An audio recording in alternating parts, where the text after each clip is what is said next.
राय सकलाय जगद्धिताय नागाननाय श्रुतियज्ञ विभूषिताय गौरीसुताय गणनाथ नमो नमस्ते। सर्वमंगलमांगल्ये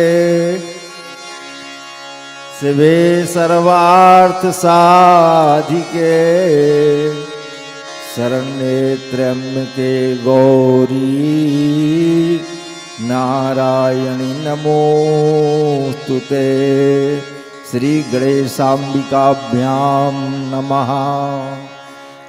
बंसी विभूषित करान्नवनीरदाभात् पीताम्बरादरुण बिम्बफलाधरोष्ठात् पूर्णेन्दु सुंदर मुखा दरविंद नेत्रात् कृष्णात् परम किमपि तत्त्वमहं न जाने। राधा भक्ति हरिर्ज्ञानम् ताभ्यां या च समन्विता तां श्रीं भागवतीं गाथां वन्दे युगलरूपिणी। मनोजवं मारुततुल्यवेगं जितेन्द्रियं बुद्धिमतां वरिष्ठं वातात्मजं वानरयूथमुख्यं श्रीरामदूतं शरणं प्रपद्ये। गंगे गंगे यो ब्रूयात् योजनानां सतैरपि तस्य नश्यन्ति पापानि तैवल्लभलभते मुदा। श्री गणेशाम्बिकाभ्यां नमः। श्री राधा कृष्णाभ्यां नमः। श्री हनुमते नमः। माँ गंगा देव्यै नमः। ध्यायामि आवाहयामि आसनं समर्पयामि। ओम त्वां गन्धर्वा अखनयस्त्वां इन्द्रस्त्वां बृहस्पते त्वामोघधे सोमो राजा विद्वान् दक्ष्णादमुच्यतो अहिरो घोरैः पर्येति बाहुं यायाहेतिं परिबाधमानः हस्तग्नो विश्वावयुनानि विद्वान् पुमान् पुमाग्गो सम्परिपातु विश्वतः। ॐ औषधीः प्रतिमोदध्वं पुष्पवतीः प्रसूवरीः अश्वायव सजित्वरीरविरुधा पार्ष्णवः। पुष्पाणि पुष्पमाल्यां समर्पयामि। दीपं प्रज्वाल्य पंचोपचारैः सम्पूज्य आरार्तिक्यम्। ॐ चन्द्रमा मनसो जा तक्षसो सूर्यो अजायतो श्रोत्राद्वायुषो प्राणस्य मुखादग्निरजायतो कर्पूरगौरं करुणावतारं संसारसारं भुजगेन्द्रहारं सदा वसन्तं हृदयारविन्दे भवं भवानी सहितं नमामि। मन्दारमालाङ्कुलितालकायै कपालमालाङ्कितशेखरायो दिव्याम्बरायै च दिगम्बरायो नमः शिवायै च नमः शिवाय। त्वमेव माता च पिता त्वमेव त्वमेव बन्धु च सखा त्वमेव त्वमेव विद्या द्रविणं त्वमेव त्वमेव सर्वं मम देव देव। श्री राधा कृष्णाभ्यां नमः। श्री हनुमते नमः। माँ गंगा देव्यै नमः। सिद्धि बुद्धि सहिताय श्री गणेशाम्बिकाभ्यां नमः। आरार्तिक्यं समर्पयामि। बोलिए श्री राधा कृष्ण भगवान की जय। सभी से निवेदन है अपने स्थान पर खड़े हो जाइएगा। भगवान की मंगल आरती सभी करेंगे। श्री भागवत भगवान की है आरती, पापियों को पाप से है तारती। श्री भागवत भगवान की है आरती, पापियों को पाप से है तारती। ये अमर ग्रंथ ये मुक्ति पंथ ये पंचम वेद निराला, नव ज्योति जगाने वाला। ये अमर ग्रंथ ये मुक्ति पंथ ये पंचम वेद निराला, नव ज्योति जगाने वाला। हरि नाम यही हरि नाम यही हरि नाम हरि नाम यही, जग के मंगल की आरती, पापियों को पाप से है तारती। श्री भागवत भगवान की है आरती, पापियों को पाप से है तारती।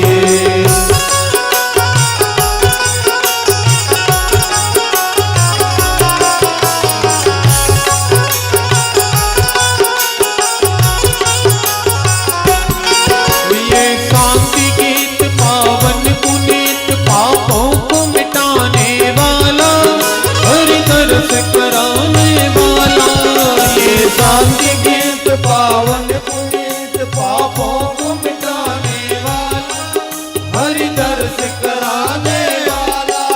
ये सुख करनी ये दुख हरनी, ये सुख करनी ये दुख हरनी, श्री मधुसूदन की आरती, पापियों को पाप से है तारती।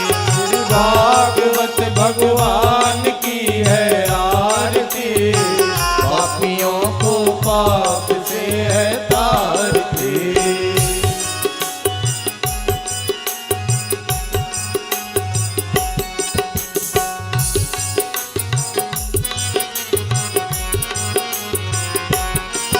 ये मधुर बोल जगपंथ खोल सतमार्ग बताने वाला, बिगड़ी को बनाने वाला। ये मधुर बोल जगपंथ खोल सतमार्ग बताने वाला, बिगड़ी को बनाने वाला। श्री राम यही घनश्याम यही, श्री राम यही घनश्याम यही, प्रभु की महिमा की आरती, पापियों को पाप से है तारती।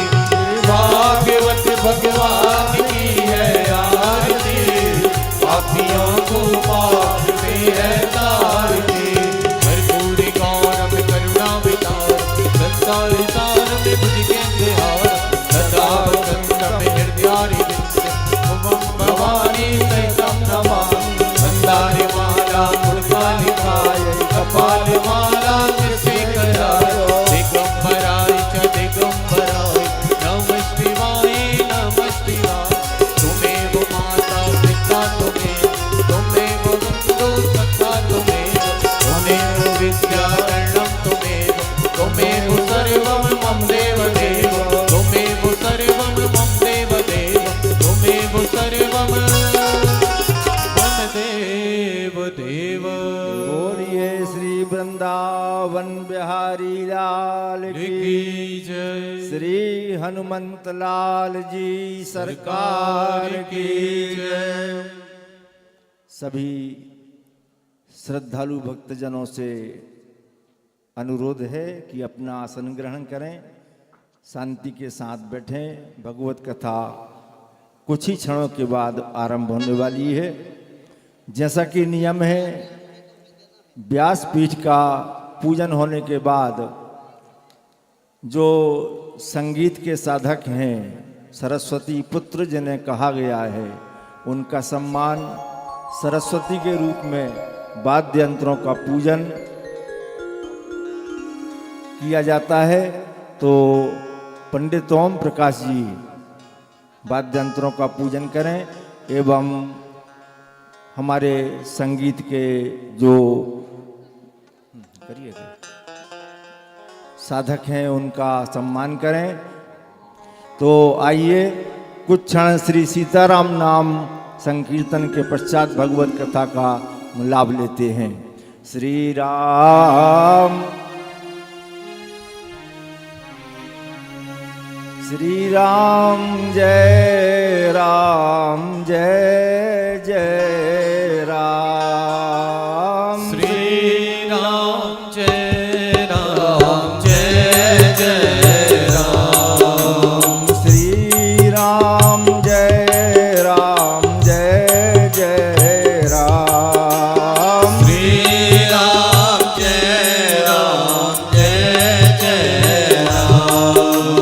श्री राम जय जय राम। श्री राम जय जय राम। बोलो श्री राम जय जय राम। श्री राम जय जय राम। श्री राम जय जय राम। श्री राम जय जय राम। हम कही रीच पति सुन हनुमाना। रीच पति सुन हनुमाना। काजू पे साधी है बलवाना। चुप साधे रहे हो बलवाना। काजू पे साधी रहे बलवाना। चुप साधे रहे हो बलवाना। पवन तनय बल पवन समाना। पवन तनय बल पवन समाना। बुद्धि विवेक विज्ञान निदाना। बुद्धि विवेक विज्ञान निदाना। बुद्धि विवेक विज्ञान निदाना। बुद्धि विवेक विज्ञान निदाना। राम काज लगी तव अवतारा। राम काज लगे तब अवतारा। सुन तही भयऊ पर्वता कारा। सुन तहि भयो परम कारा। सुन तही भयऊ पर्वता कारा। सुन तहि भयो परवता कारा। महावीर बिन बहु हनुमाना। महावीर बिन बहु हनुमाना। महावीर बिन बहु हनुमाना।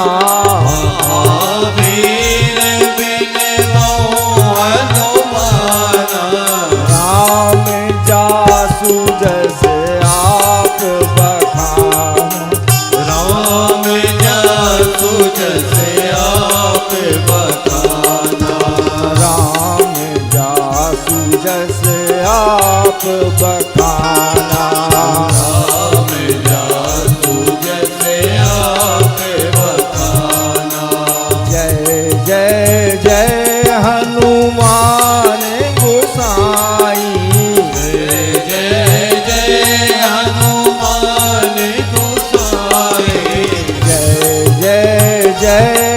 हनुमान गोसाई।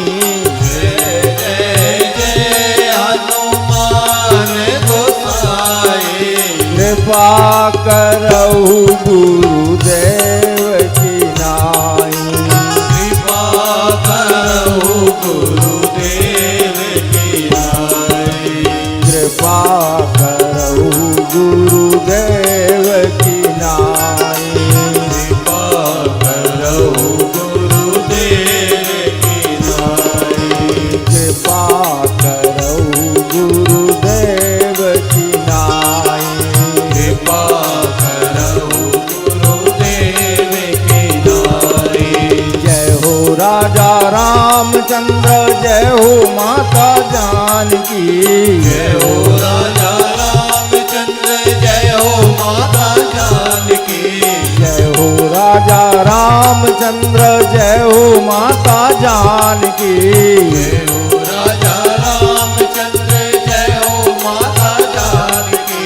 जय हो रण बांकुर हठीले हनुमान जी। जय हो रण बांकुरे हठीले हनुमान की। जय हो रण बांकुर हठीले हनुमान की। जय हो रण बांकुरे हठीले हनुमान की।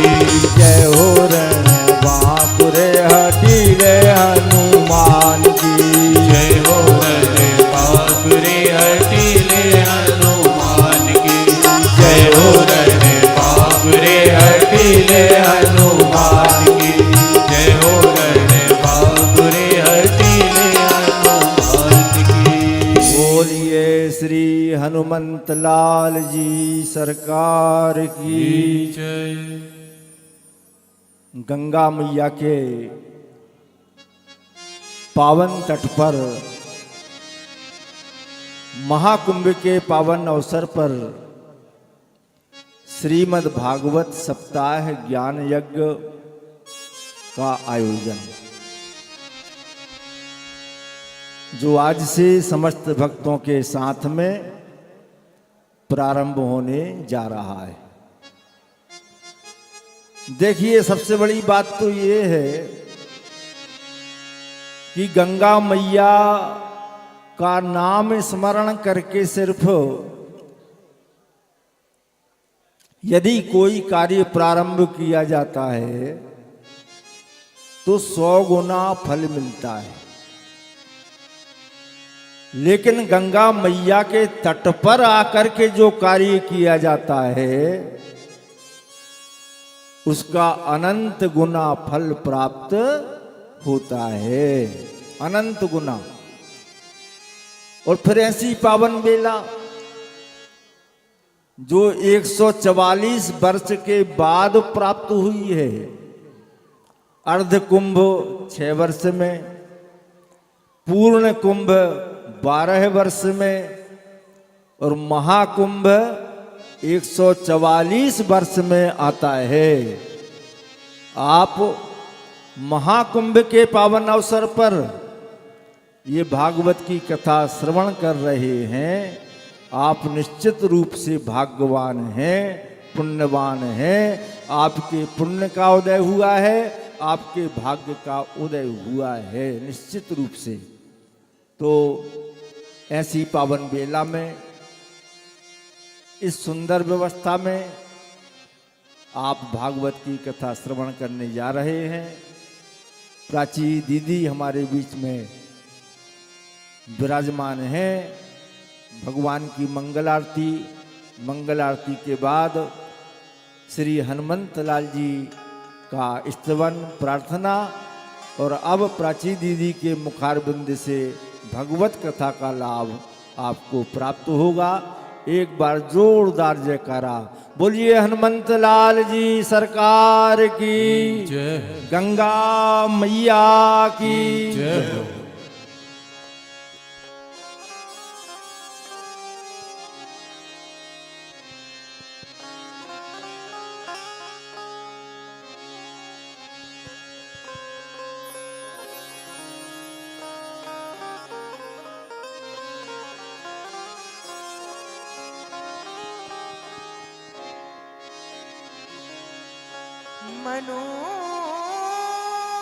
मनोजवम्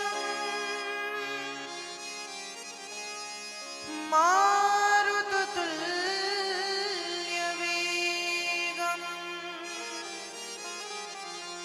जितेन्द्रियं बुद्धिमतां वरिष्ठम्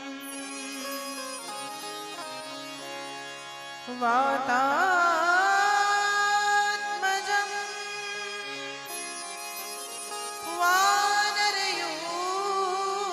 वानरयूथमुख्यम् श्रीरामदूतं शरणं प्रपद्ये वंशी विभूषितकरा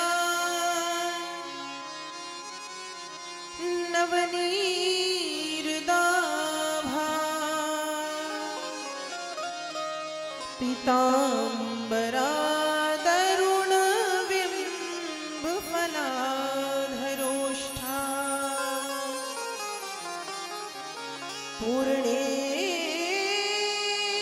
पूर्णेन्दुसुन्दरमुखा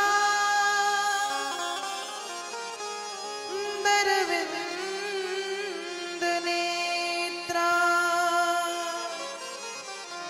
कृष्णात् परं किमपि तत्त्वमहं न जाने राधा भक्ति हरिर्ज्ञानं ताभ्यां या च समन्विता तां श्रीं भागवतीं गाथां वन्दे युगलरूपिणी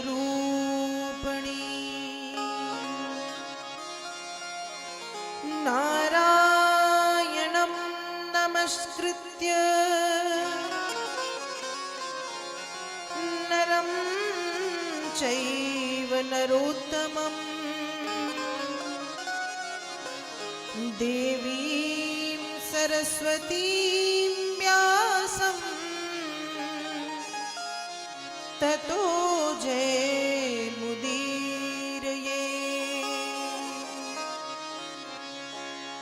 जय जय श्री राधारमण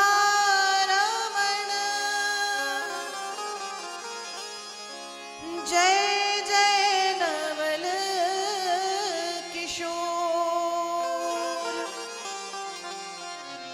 जय गोपी चित चोर प्रभु जय जय माखन चोर लेत सदा सुधि दीन की सहज कृपा के धाम जननी जनक इस दास के प्रभु श्री सीताराम राम कथा के रसिक तुम भक्ति राशि मति धीर गादी अपनी लीजिए प्रभु तेज पुंज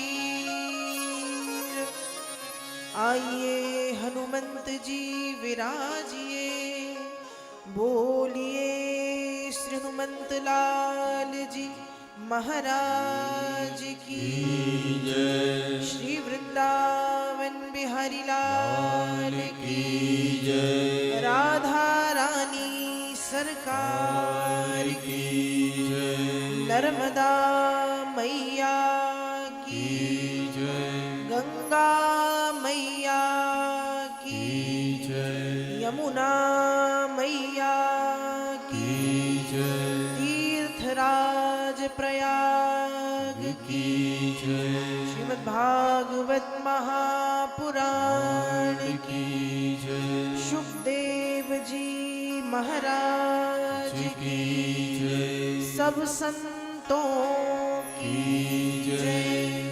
भारत भूमि की जय। यहाँ पर उपस्थित समस्त श्रद्धालु भक्तजन, विद्वज्जन, संतजन, आप सब मेरा प्रणाम स्वीकार करें। आज बड़े सौभाग्य का विषय है। महाकुंभ के इस पावन अवसर पर तीर्थराज प्रयाग की पावन भूमि में कल कल निनाद करती हुई भगवती यमुना, भगवती गंगा के पावन तट पर, त्रिवेणी संगम तट पर अनेक अनेक संतों की छत्र छाया में, चरणों की छत्र छाया में बैठ करके इस पावन पंडाल भक्ति वेदांत नगर काशी श्री वेदांती जी महाराज के पावन सानिध्य में श्रीमद् भागवत कथा का शुभारंभ हो चुका है। आइए भगवत कथा में, भगवत चर्चा में प्रवेश करने से पूर्व हम सब कुछ क्षण के लिए भगवान के नाम का संकीर्तन करते हैं। तत्पश्चात पावन कथा में प्रवेश करेंगे। भाव से सभी गाएंगे ताली बजाते हुए। देखिए, कहते हैं कि ये जो गंगा मैया का तट है, ये जो यमुना जी का तट है और ये जो त्रिवेणी का जो संगम क्षेत्र है और ऊपर से तीर्थराज प्रयाग की पावन भूमि में महाकुंभ के अवसर में बैठ करके यदि हम एक बार भी अपने मन से भगवान का नाम गाएंगे तो उस एक नाम का हमको अनंत गुना फल मिलेगा। इसलिए सभी अपनी वाणी का प्रयोग करते हुए, ताली सेवा प्रदान करते हुए भाव से भगवान नाम संकीर्तन करें और सभी गाएंगे।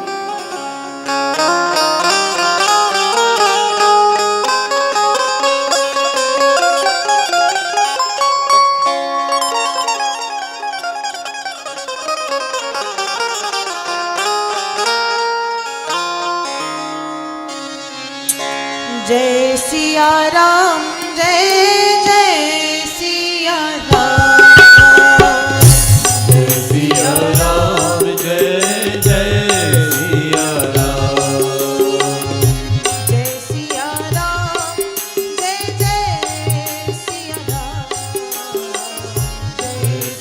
राम, जय जय सिया राम, जय सिया राम, जय जय सिया राम,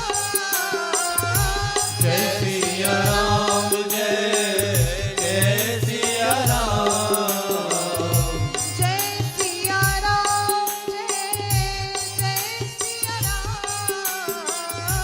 जय सिया राम, जय जय सिया राम, जय सिया राम, जय सिया राम, जय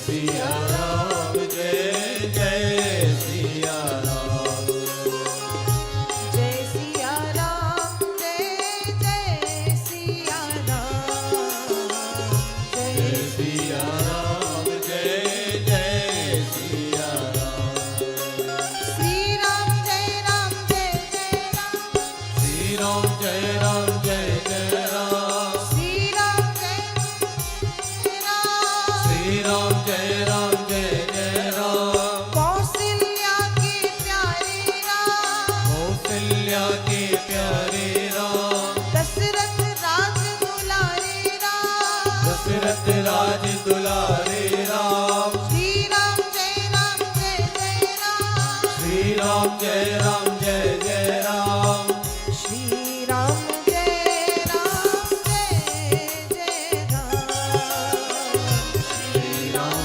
जय राम, जय जय राम, श्री राम जय राम, जय जय राम।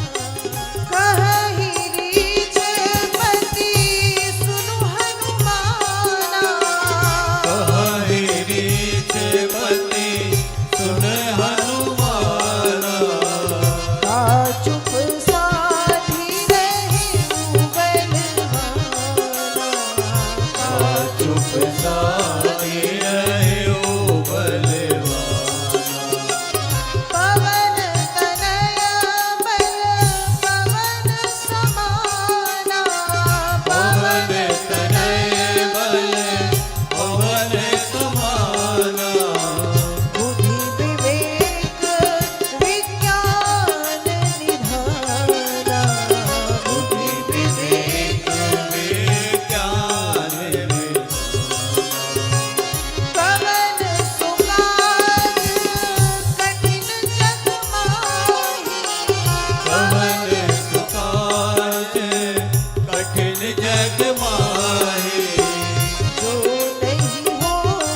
लाल जी सरकार की जय। वेद वेदांत ज्ञाता श्री वेदांती जी महाराज की जय।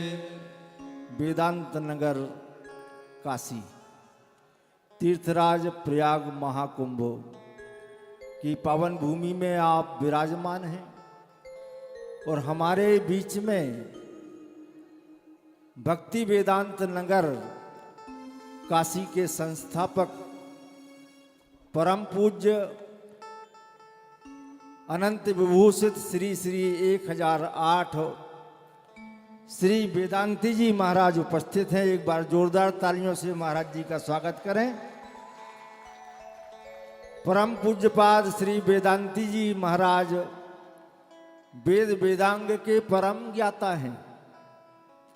लगभग 40 वर्षों से हिंदुस्तान में ही नहीं विदेशों की भूमि में जाकर के सनातन धर्म का प्रचार प्रसार करते हैं। आप भारत के मूर्धन्य विद्वानों में आपका स्थान है और आज जो भक्ति वेदांत नगर जहां आप बैठे हैं ये महाराज जी की कृपा है, महाराज जी का भाव है कि उनने प्राची बिटिया को यहाँ बुलाया और ये अवसर प्रदान किया है। एक बार फिर से महाराज जी का स्वागत करें जोरदार तालियों से। परम पूज्यपाद अनंतानंतो श्री 1008 वेदांती जी महाराज से मैं करबद्ध प्रार्थना करता हूँ कि अपनी अमृतमय वाणी से 2 शब्द आशीर्वाद प्रदान करने की कृपा करें। श्री वेदांती जी महाराज। ओम कृष्णाय वासुदेवाय हरये परमात्मने प्रणतक्लेशनाशाय गोविंदाय नमो नमः। श्री कृष्ण गोविंद हरे मुरारे, श्री कृष्ण गोविंद हरे मुरारे।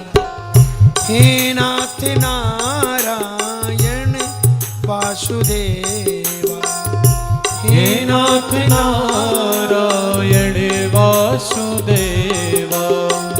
श्री कृष्ण गोविंद हरे मुरारी, श्री कृष्ण गोविंद हरे मुरारे। हे नाथ नारायण वासुदेवा, हे नाथ नारायण वासुदेवा। बोलो सच्चिदानंद भगवान की। तीर्थराज प्रयाग की परम पावन धरती त्रिवेणी मैया की सुखद गोद महाकुंभ का परम पावन अवसर भक्ति वेदांत नगर काशी के इस पुनीत मंच पर हमारी देश की ख्यात श्रीमद् भागवत की विख्यात विदुषी प्राची बिटिया आपके सामने सम्मुख उपस्थित हैं, विराजमान हैं व्यास मंच से। और यह भक्ति वेदांत नगर का भी अपना सौभाग्य है कि ऐसे श्रीमद् भागवत की विख्यात विदुषी आप लोगों ने जो नहीं जानते हैं उन्होंने इन्हें टीवी के माध्यम से और चैनलों के माध्यम से इन्हें देखा होगा और उनको सुना भी होगा। ऐसा कहते हैं शास्त्रों में कि विद्यावताम भागवते परीक्षा, विद्वानों की परीक्षा श्रीमद् भागवत महापुराण के ज्ञान से ही संबंधित होता है, क्योंकि इतना विस्तृत विषय है ये। 3 घंटे में कथा को आपके सामने रखना वक्ता के लिए अत्यंत कठिन विषय होता है, और उसमें भी बीच बीच में हम जैसे लोग आ जाए तो और भी समय कम हो जाता है। पर यही विद्वान की एक सामर्थ्य है कि वो संक्षिप्त में भी कथा को करते हैं और किस विषय को उन्हें व्यास गति देनी है, किसको विस्तार से समझाना है, किस विषय को छोड़ना है, किसको ग्रहण करना है, ये सब विद्वान की, व्यास की वैदुष्यता पर, उसके अपने अनुभव पर निर्भर करता है। क्योंकि अगर केवल मूल पाठ किया जाए तो मूल पाठ में भी कम से कम 5 घंटे चाहिए। कोई अगर कह दे कि मैं 4.5 घंटे में करता हूँ, तो मैं भी साथ में ग्रंथ लेकर के बैठूंगा और मैं भी देखना चाहूँगा कि कैसे 4.5 घंटे में श्रीमद् भागवत का पाठ हो सकता है। हमारे पास से आए थे वृंदावन धाम में, बोले हम 4 घंटे में करवा देते हैं। हमने कहा बड़ी शौकत बात है, हम भी आपके साथ में बैठेंगे। और अगर श्रेणी स्वामी अखंडानंद सरस्वती जी महाराज ने कहा है कि श्रीमद् भागवत का पाठ करें, तो ये जो परंपरा है ये अपनी परंपरा नहीं है। हमारे यहाँ तो जो वेदों में मंत्र लगाते हैं, स्वर की परंपरा है। जो नहीं सिर चालन करे, प्रवचन सुनने वाले लोग सिर लाते हैं। वाह वाह, बहुत अच्छा बहुत अच्छा, ताली भी करते हैं, नृत्य भी करते हैं, भाव में आ जाते हैं। पर पाठ को अगर एकाग्रता के साथ पाठ करना होता है तो it is too difficult to do part within 3 hours. तो बहुत कठिन विषय है।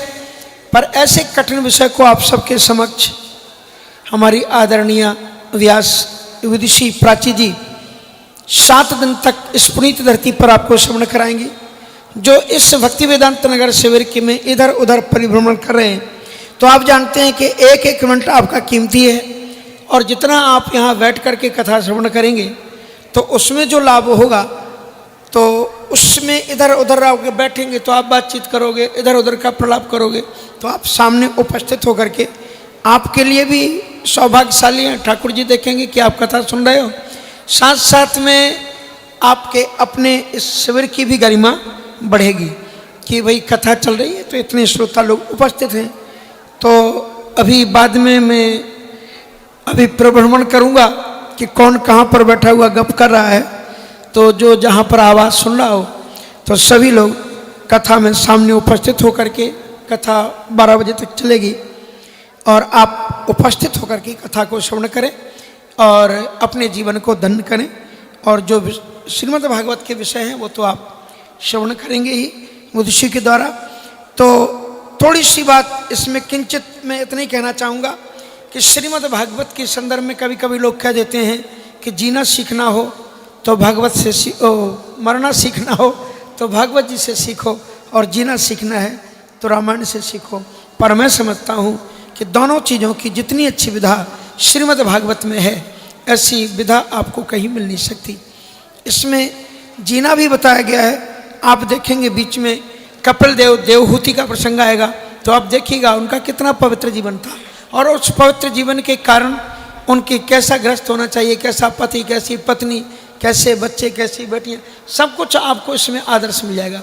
अगर पत्नी के बारे में, पति के बारे में देखना है तो वसुदेव जी को देखिए कि अपनी पत्नी देवकी के दुख में दुख मिला करके वो उनकी कह देते, अभी तो एक रात्रि भी व्यतीत नहीं किए थे, साथ नहीं गए थे, लेकिन उन्होंने स्पष्ट रूप से अपने कंस से कहा, पुत्रान समर्पित से सयतस्तो भय मुत्तम।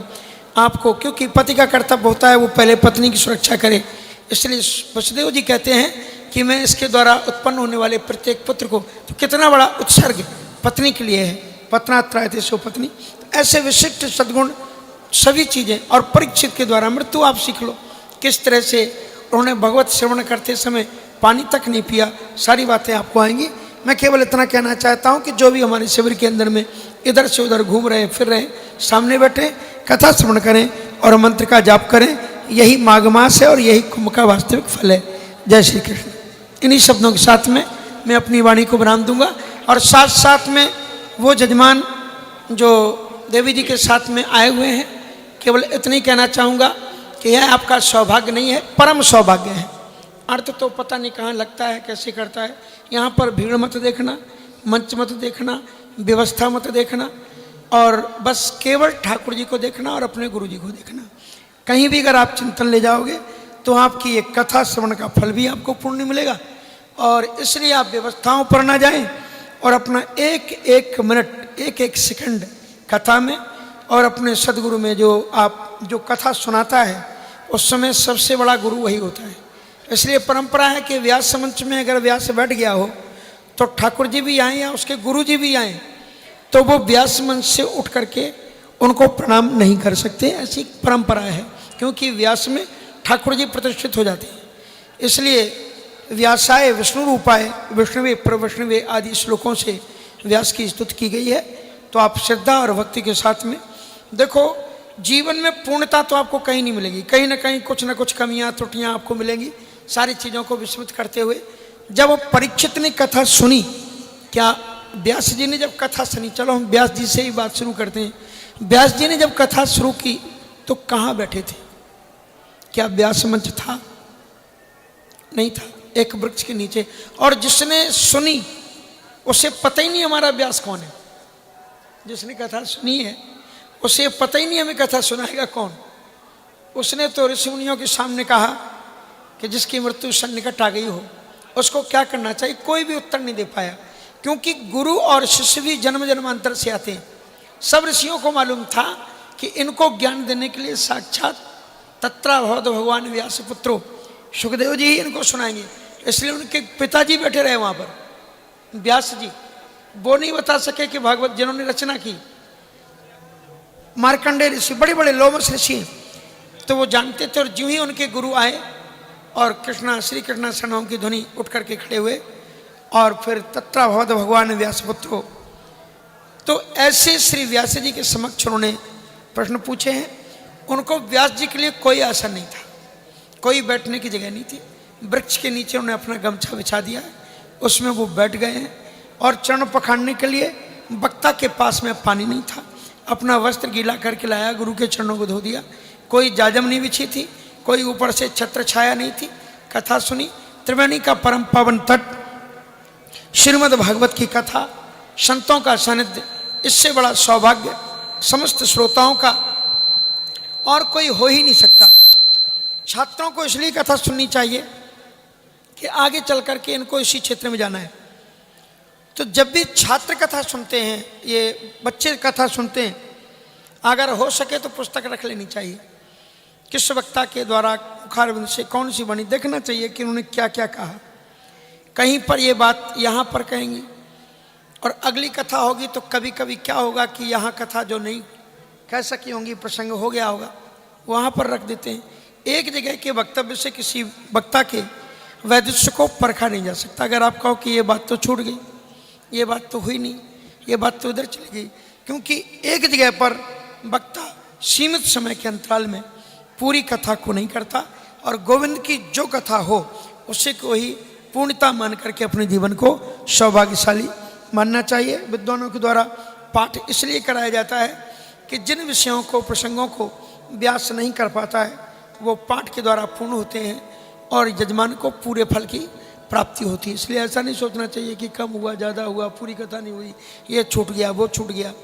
कथा में अगर केवल नाम ले लिया जाए, श्लोकार्धम्बा, श्रीमद् भागवत महात्मा कहा गया श्लोकम श्लोकार्धम्बा, अगर श्लोक का आधा पाठ भी आप पढ़ लो तो जीवन धन्य हो जाता है। मैं ज़्यादा समय न लेते हुए अपनी वाणी को यहीं पर विराम देता हूँ। जय श्री कृष्ण। और आदरणीय विदुषी प्राची जी से निवेदन करूँगा कि वे अपने क्रम को यथावत प्रारंभ करें। मुझे थोड़ा जाना पड़ेगा व्यवस्था में। बड़े सौभाग्य की बात है, परम पूज्य महाराज जी ने कथा के प्रारंभ में आकर के हम सभी को अपना आशीर्वाद आशीर्वचन के रूप में प्रदान किया है। महाराज जी को मैं बहुत बहुत प्रणाम करती हूँ और मैं चाहूँगी कि ऐसे ही कृपा आप अपनी हम लोगों पे सब पे करते रहें और आते रहिएगा महाराज जी। और महाराज जी को पुनः बार बार प्रणाम। आइए, जैसा कि आप सभी ने सुना पूज्य महाराज जी के मुख से कि ये जो कथा है हम सुनते हैं, लेकिन तीर्थराज प्रयाग का पावन स्थान और महाकुंभ की पावन बेला, तो ऐसे समय में बहुत ज़्यादा व्यवस्थाओं पर, बहुत ज़्यादा साज सज्जा पर ध्यान न देते हुए हम जिस कार्य हेतु उपस्थित हुए हैं कि हमें कथा सुननी है और ज़्यादा से ज़्यादा भजन करना है, उस पर हमें अपना ध्यान रखना चाहिए, देना चाहिए। संत दर्शन जितना ज़्यादा आप कर सके उतना करें। कथा जहाँ पर आपको सुनने मिले कथा सुने, और जितना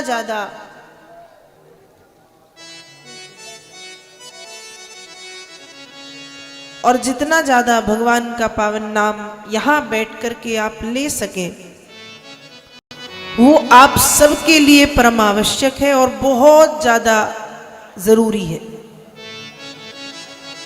आज श्रीमद् भागवत की पावन कथा यहाँ पर प्रारंभ हो चुकी है। माँ गंगा के पावन तट पर तीर्थराज प्रयाग की पावन भूमि में। आप यहाँ तीर्थराज प्रयाग जब आए होंगे तो बहुत सारे स्थानों पे बहुत सुंदर सुंदर चौपाइयाँ लिखी हैं, आप सबने पढ़ी होंगी। बड़े बड़े संतों ने या बड़े बड़े जो हमारे विद्वान हैं, बड़ी सुंदर सुंदर चौपाइयाँ लिखी और तीर्थराज प्रयाग की महिमा को बखान किया है उन चौपाइयों के माध्यम से। अभी मैं आ रही थी तो मार्ग में बड़ी सुंदर चौपाई आप सभी गान करते हैं, पढ़ते हैं, सुनते हैं। हम भी जब राम कथा करते हैं तो राम कथा के माध्यम से वो चौपाइयाँ आप तक पहुँचाई जाती हैं। तो आइए, कथा श्रीमद् भागवत की है, लेकिन तीर्थराज प्रयाग को प्रणाम करते हुए भागवत की कथा में प्रवेश करें और सभी गोस्वामी जी के उस भाव को सुने और मेरे साथ गाएं।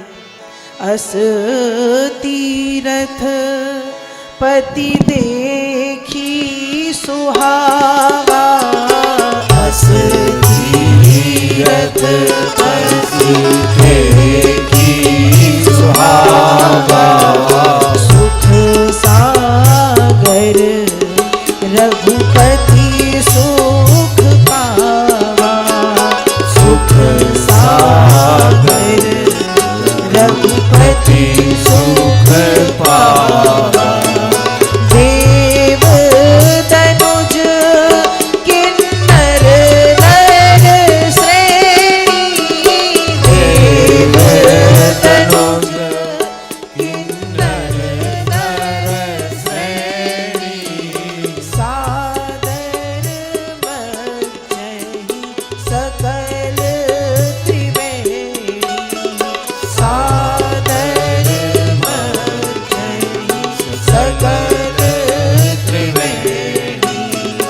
अस तीरथ पति देखी सुहावा, अस तीरथ पति देखी सुहावा, सुख सागर रघुपति सुख पावा, सुख सागर रघुपति सुख पावा, सुख सागर रघुपति सुख पावा, सुख सागर रघुपति सुख पावा।